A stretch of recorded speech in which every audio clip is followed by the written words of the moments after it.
Now, through the miracles of modern technology, zany worldwide banner featuring Tom, Michelle, and Jim in an on-topic, off-topic free-for-all. Welcome to the Gun Talk After Show.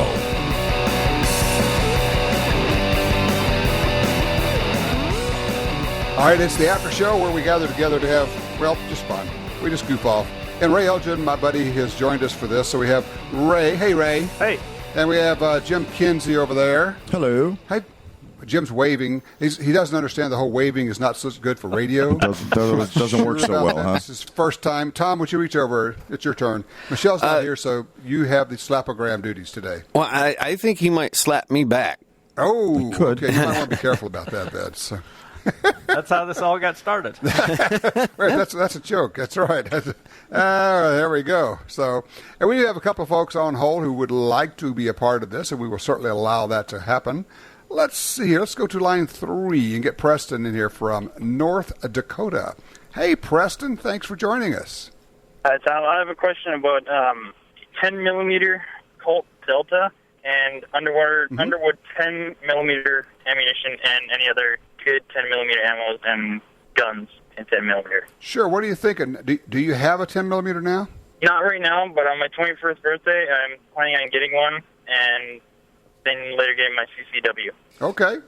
So let me ask you, are you thinking about carrying a 10 millimeter for your carry gun?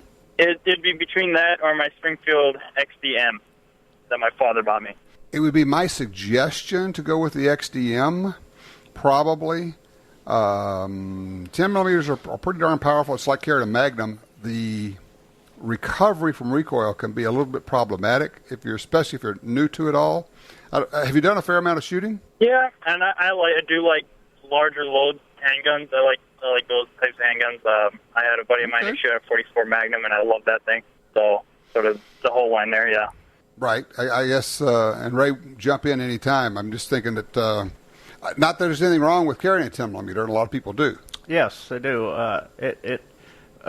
From a personal preference, it would not be my choice, but because of the recoil and all of that, and I don't want to sound like that guy on. Yeah, we got PTSD from shooting. But half shot of 10 millimeter would be my preference to carry. It would not be. And I mean, I've shot a lot of 10 millimeter. There's a lot more recoil, and it's going to slow down your recovery time, and so that's just a factor to be considered. But to your point, yes, Colt has re-released the Delta Elite, and it is out, and it is I have not shot one yet, but all I understand, it's a really nice pistol. And, of course, that was one of the two guns that really started the 10 millimeter craze, that and the Bren 10, way back in Don Johnson Miami Vice days. But, of course, now there are other companies that have 10 millimeters. So, let's see. SIG has one now, and their P220, which is really a nice pistol. We built the Gun Talk gun on that. And there are some 1911 makers who are chambering the 10 millimeter for that. And then, of course, there's always the Glock, because the Glock makes a great big old 10. So, there's some options there. Doesn't Glock have a baby Glock in 10 millimeter? I don't know. I think they do, like your baby Glock that you have. Right. But I'm almost certain they do. They have that in 10 millimeter. That would be kind of fun. Be more than a handful. Yes, it would. It would be that and then some. So I guess the bottom line is that it's kind of hard to go wrong, Preston. You're going to find a gun you like. Now, you ask about ammunition. What are you thinking? Well, I do remember watching a video on YouTube about he was shooting like the original 10 millimeters that the FBI first tried looking at, and they said it was too hot. It was like 1,600 to 1,500 feet per second, I believe it was. Yep. Yeah. And any other places that any other companies that make good 10 millimeter ammunition. Well, there's a lot of good 10 millimeter ammo. It doesn't have to be super hot to be good, but if you really want the hottest stuff out there, or you like that kind of thing, I would take a look at Double Tap Ammo. Mike McNett there is a 10 millimeter aficionado, and he really got his reputation by making really good 10 millimeter ammo. So it's doubletapammo.com or .net. I think either one of them will work for you. But like Barnes Bullets, they make a really good 10 millimeter load. There are a number of them out there. Some of them are a little bit less velocity, but if to your point, Ray, I think what Barnes has done is they backed off on the velocity, but they've designed a bullet that works well for that velocity. Right, and that's distinctly possible. And in fact, they have done that. Right. So as have other companies. So, The fun part of this is, now I will tell you, when I'm shooting 10 millimeter, I have found a supply of cheap 10 millimeter ammo that's probably about as powerful as a 40 S&W. It's kind of like a 10 millimeter light. For practice, that works really well. Because I don't want to go beat myself up shooting the high-powered, full-powered 10s all afternoon. After a while, you will develop a flinch. Just simple as that. All right, look, good luck with it. I appreciate that. I don't know, Ray. I love the 10, but, I know there are people who carry a 10 for personal protection. I would experiment around a little bit and, shoot the 10, see how it feels, see how it carries. Right. And also, they tend to be a little bit larger, but, what the heck? I know a lot of people carry full-size 1911s. Sure, I do too. Not a problem. In fact, we just ran into a guy yesterday who was carrying a full-size Glock. I don't know what caliber it was, but, you go to an interesting church. Yes. Would you say about half the people in your church are carrying at any given time? I'd say, yeah, men and women. Men and women, yeah. I love that. So somebody said, well, what are the security systems in place for the church? Said your pastor just laughed. he said they're not going to get to me. I know that. They got to get through the congregation, and that's not going to happen. Yeah, it's not going to be a problem at all for him. I love it. And half the women. I mean, we're really talking about half the women. Yeah, literally. I mean, young and old are carrying. Wow. And nobody thinks anything about it. You're at a Bible study group, and a lady comes down and puts her purse down. Everybody likes her purse. Yeah, but it doesn't really have a good place to carry my gun. And so all the women now are talking about how this is what I do with my carry gun. This is what I do with my purse. It's kind of like you're going, what just happened? I lost control of this place. It was marvelous. I loved it. You were just laughing, weren't you? Yes. Yeah, exactly. Oh, man. Fun stuff. I felt more secure, too. No doubt. All right, Stephen has been on hold for a little while on one out of Tulsa. Let's get him in here. Hey, Stephen, thanks for your patience. I appreciate you holding. Hi, Tom. Thanks. I had a question about suppressors and if you need a federal gun dealer's license to have one. Okay, let me run through the suppressor deal. You don't need a dealer's license to have a suppressor. No. First, you got to make sure it's okay in your state, and most states it is. And then if it is, there's a process. You need to go to a gun store that handles NFA, National Firearms Act, things like suppressors. And they can walk you through the paperwork. You're going to fill out some forms, and they get sent in to the federal government. And it requires a $200 tax. You actually literally buy a stamp. Believe it or not, I mean, like a postage stamp. It's a little bigger than that. But you buy a stamp for $200. The process will take between 6 and now running maybe as much as 12 months to talk about infringement on rights. Yeah. But it's not a big deal. It's just a process. But the nice part is you can go to a local store that can help you. Or another way to go, and I think it's one of the great resources, is there is a website, silencershop.com, and they have all the information there. You can actually buy a silencer there. They'll ship it to your dealer. They'll work it out for you.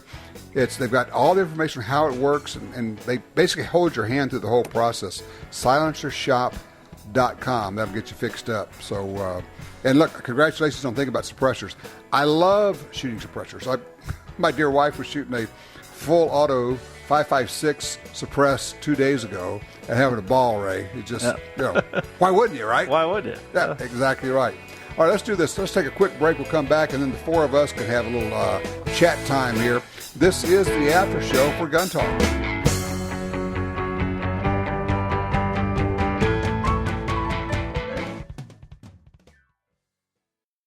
If you're like me, you don't have money to burn, but you still want to buy guns, ammo, and accessories. That's why we created Gun Dealio. That's a free smartphone app. Just download it and start getting the deals. Could be discounts, offers of free magazines for your gun, or you could be the first to hear about new stuff from gun makers. Here's how it works. With Gun Dealio on your phone, you get alerts when you enter a gun store. Special deals, you know. You don't have to do a thing. It'll do a lot of other cool things, like let you watch gun videos and listen to Gun Talk podcast. Plus, check it anytime for hundreds of deals and offers. Getting more while spending less. Smart, huh? Gun Dealio. Made in America. gluten-free at the App Store and Google Play or gundealio.com.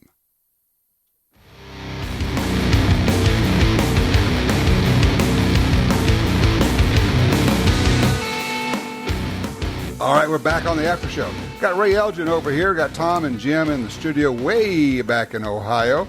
We're in Oregon, so we're doing the O states today, I guess. Right. So, Jim, when I was just talking with Steven, who called in, was asking about suppressors. How much fun are suppressors anyway? I can't hear you, Tom. You're suppressed.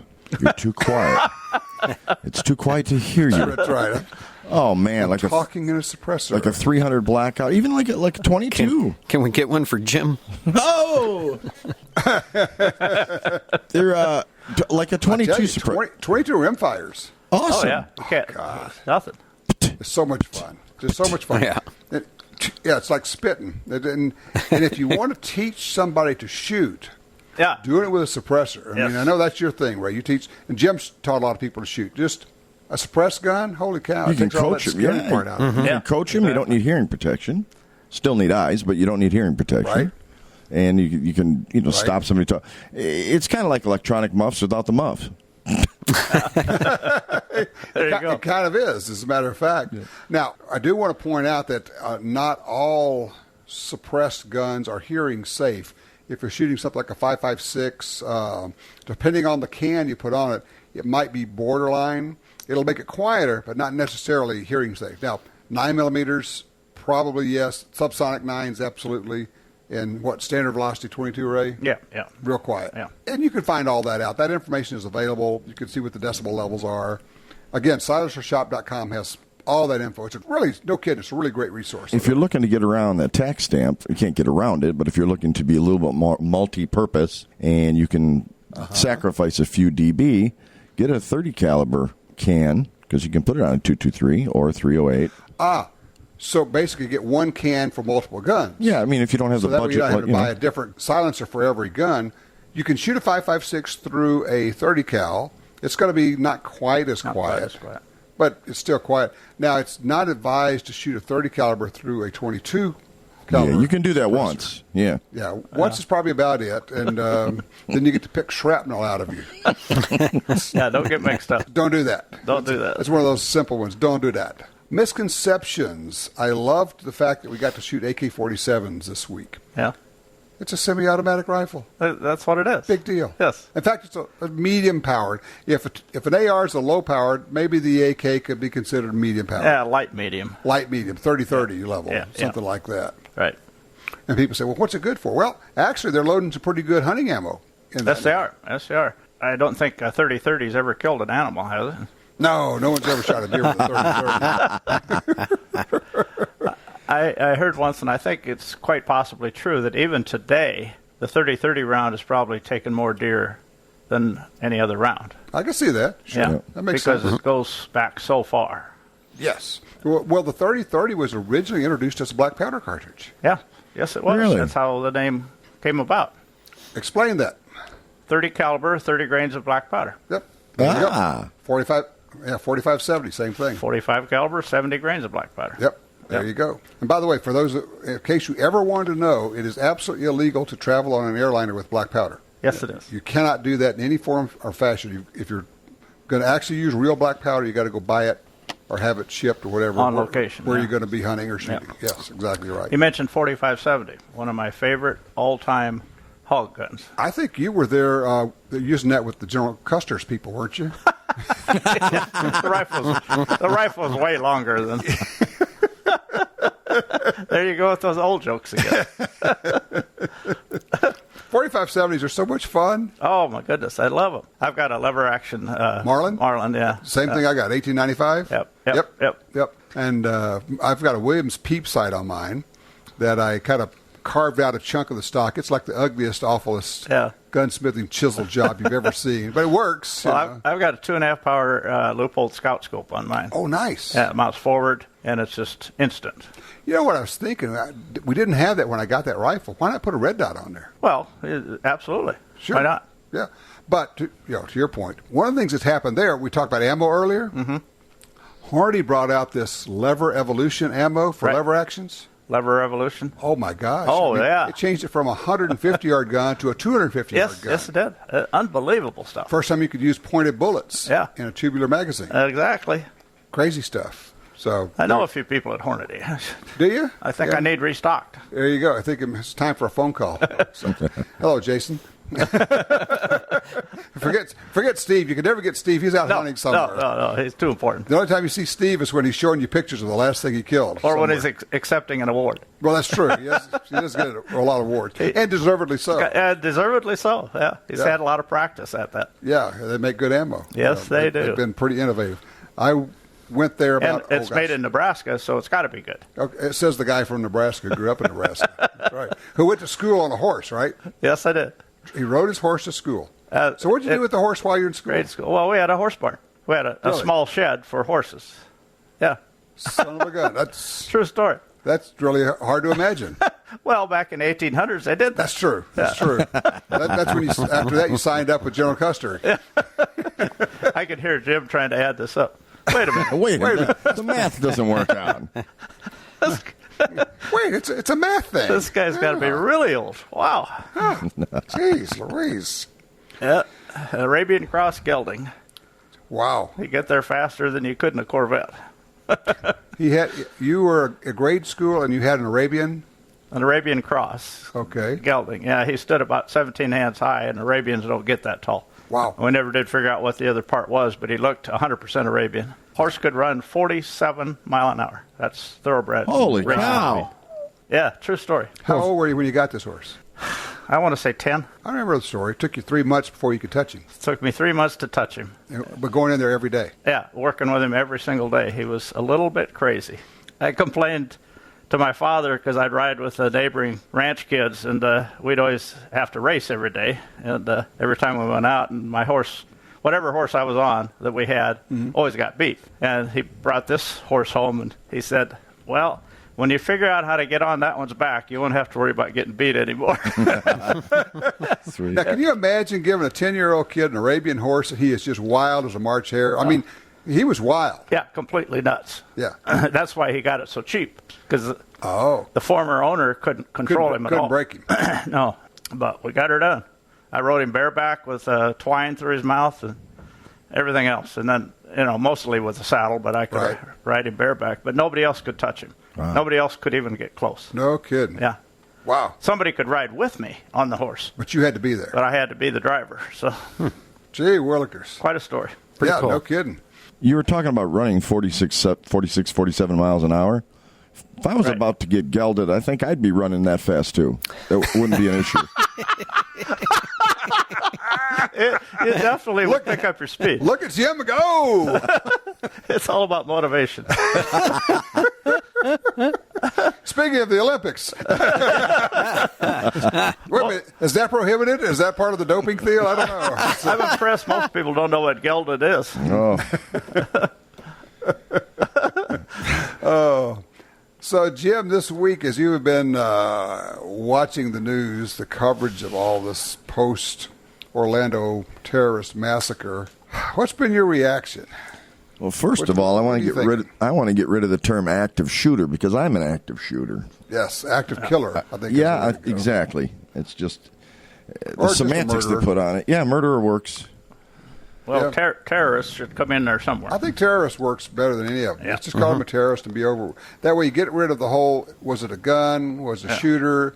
Because, we're certainly active shooters, and when it comes to active killers, I've seen Ray on a prairie dog field before, and it shows no mercy there either. Right. I hit one time. You hit one time. Yeah, yes, about 3 years ago I got one.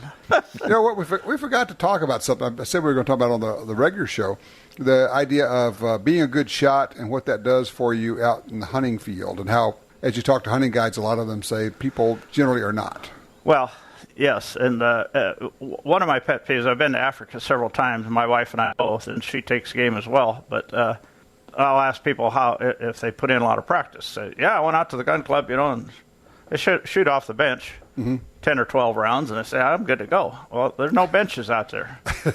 And you have to practice shooting off sticks. You have to practice in every possible Prone, scenario. sitting, and laying down, and standing, whatever. I put my wife through pure misery before we went the last time because she was going to take some trophy stuff, and she's a good shot, but I put her through all this dry fire training and different scenario training and set targets out. And part of that is the ability to get on target quickly. Quickly, yes. And get the shot off. It drives guides crazy. You ask any guide or any PH in Africa what their number one pet peeve is, and it's people that don't know how to shoot.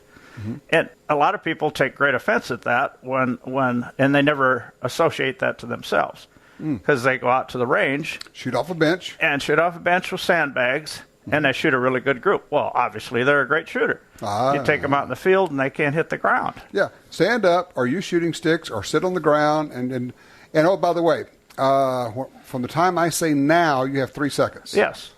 And the gun's on your shoulder. Yes. Right?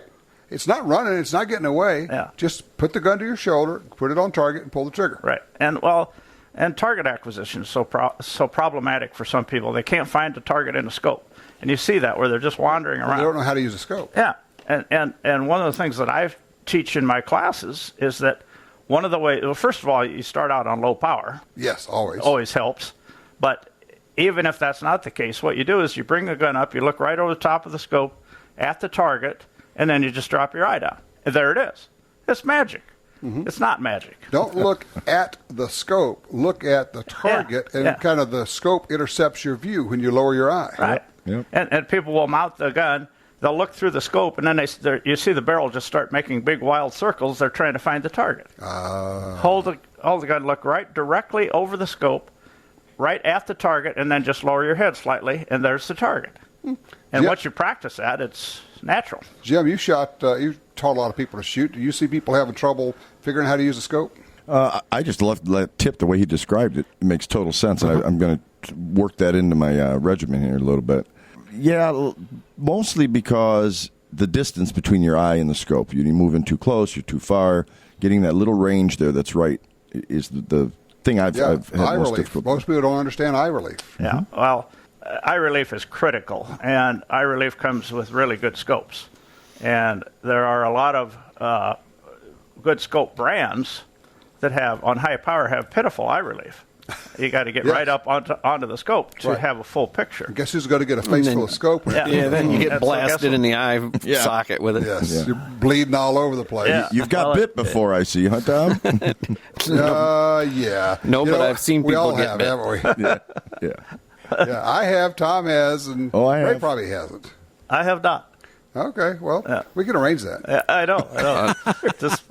I would definitely take that piece of advice out into the field. I shoot a brand of scope that has much better eye relief than others. And it's not all just a given that a 3-9 or a 3.5-10 will have the same eye relief. No, it depends on how they've made it, how they make the erector tube inside and everything else, and how all of those lenses react. You're not allowed to say things like that on the radio. Excuse me.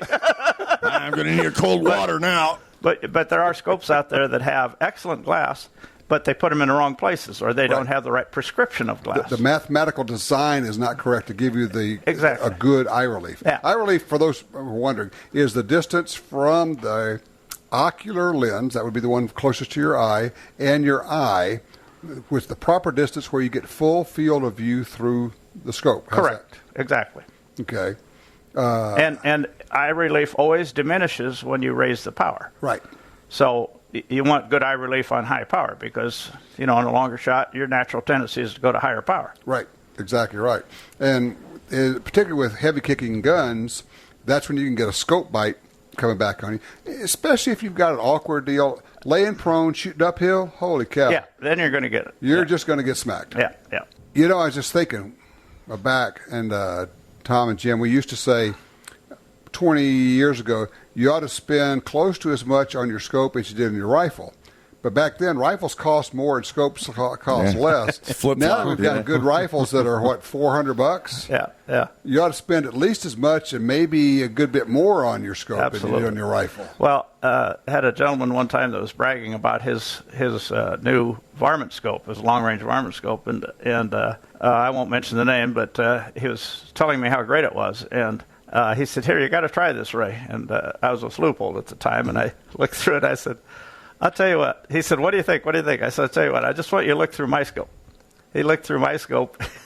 I said, "What do you think?" He said, "I think I'm going to throw up. I just spent a ton of money on that scope." He said, "There's no comparison." I said, "That's right." Scope envy. But scopes make scopes and binoculars, people look through them and they say, "This is cool," because it makes things bigger, and they don't know the difference until they look more to it through than something that. with clarity. You know? Yeah, there's a lot more to it than that. And the reality is, everything looks good in the store. Yeah, indeed. I mean, it does. Yep. You know, the $69 scope looks good in the store. Yeah. Yep. Now, it may fail you out there. Yeah. And sometimes, would this be correct? A lot of what you're buying is mechanical ruggedness or the way it's put together, so it will keep working for you? Exactly, of course. And that's not as simple as it sounds. There are a lot of scopes that can handle 50 times more recoil than another scope. Mm-hmm. And all of, both name brands.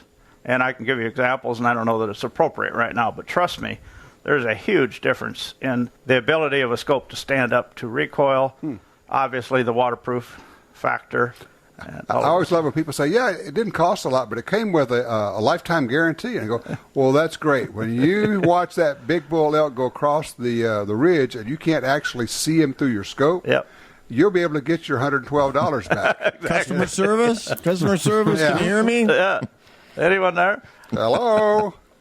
You've explained it before, Tom. If you could do it again, please, for the listener, for our single listener out there. The difference between I thought we got rid of him. Yeah, the difference between a centerfire scope and an air rifle scope, and why? I'm going to let Ray handle that one because he explained this a bunch. Because air rifles, at least spring-powered air rifles, can be the death of scopes. Oh, they're murder. They set up a strange harmonic vibration in them that just rattles some scopes apart. I mean, literally takes the guts and tears them up. Literally rattles them apart. Yeah. Yes. Because it's kind of a regular centerfire, for instance, the recoil is all in one direction. Exactly. But a spring-powered air gun, it kind of goes bang, bang, back and forth. It's Yes. like you're shaking the Yeah, guts out. yeah. But if you put it on what's the name of it? It measures recoil of the rifle and all. Recoilometer. Yeah, or accelerometer. Something like that. Yeah, recoilometer. You had me for a minute. But the needle on there when you shoot an air rifle, it just bounces all over the place. It's comical to Just watch. vibrates the guts right out of it. Yeah. Wow. And Okay. So you actually do need. Now, that's not true of these pneumatic. no, air because they guns. pretty much have straight line recoil. Right. Yeah. So, and that's what people are tending to use now for hunting. Yes, so it's air guns. not as much a factor as it used to be. Right. But I'll tell you, in the old days, you take a very, very good scope that can stand the recoil of a 300 Win Mag all day long, and you shoot 10 shots through a good a powerful air rifle, and it just rattle them apart. Are scopes better now, just like ammo and everything else? Are scopes better now? Oh, considerably better. And I believe that generation of better scopes was led by Leupold. Well, of course, we have more demands. We have a lot of people shooting 1,000-yard. Sure. Where, they really do have to be repeatable. They Yes. really do have to be, Which is mechanics. which is mechanics. Yes. And now we have a lot of companies making really good, expensive. I mean, it's real easy to spend $2,000 or $3,000 on a scope these days. Yeah, yeah. But if you want to win, it's like you got a buddy down the street here who's won a whole bunch of 1,000-yard competitions. Yes. You don't do that without having everything just right. Well, as I said, he takes 33 measurements on every single round of ammo that he loads. 33 measurements on every round. And I thought I was a gun geek. Yeah. Holy smoke! I mean, if you're suffering from amnesia, just watch him load. Yeah, that's right. If you want to just go to sleep, there you go. Or insomnia. That's right. Insomnia, amnesia, insomnia. I know what you said, but I forgot. That's why I had the amnesia. Cute. Oh, jeez. In all your years, Ray, of working for the company you did, I bet you never heard anybody refer to it as Leopold, have you? I almost never heard of anybody refer to it other than Leopold. I'd always say, no, it's pronounced Lupoloid. Lupoloid? Yeah, that would hang him up. Nice. What's that? Now, Jim and Tom, I did bring Ray into the fold we talk about a clip versus a magazine, and now we're calling it a clipazine. Nice. So I think that works. Yeah. Well, yeah, you can't go wrong with that. Well, no, actually, what you do, you don't make everybody happy. You make everybody angry at you now. Everybody's PO. It's a consistency thing you're going for. That's right, which is okay. We'll go with that. There you go. And some people just nod their head and say, yeah, that sounds right. That sounds about good. That's good. So I'm looking around Ray's office. It looks, we got 270 ammo, 243 ammo, 20 gauge ammo, 10 millimeter ammo, whatever that is. That's he's one of those gun guys. Ammo. Yeah. He's one of those people. I want to get raided now. I think I'm suffering from PTSD.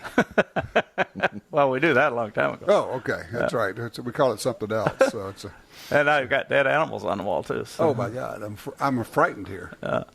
So, well, this has been great fun. Tom and Jim, I appreciate the after show. I know that we brought Ray in. He kind of monopolizes the conversation, but that's just the kind of guy he is. We gravitate to what we're good at, Tom. Or we keep trying until we find it.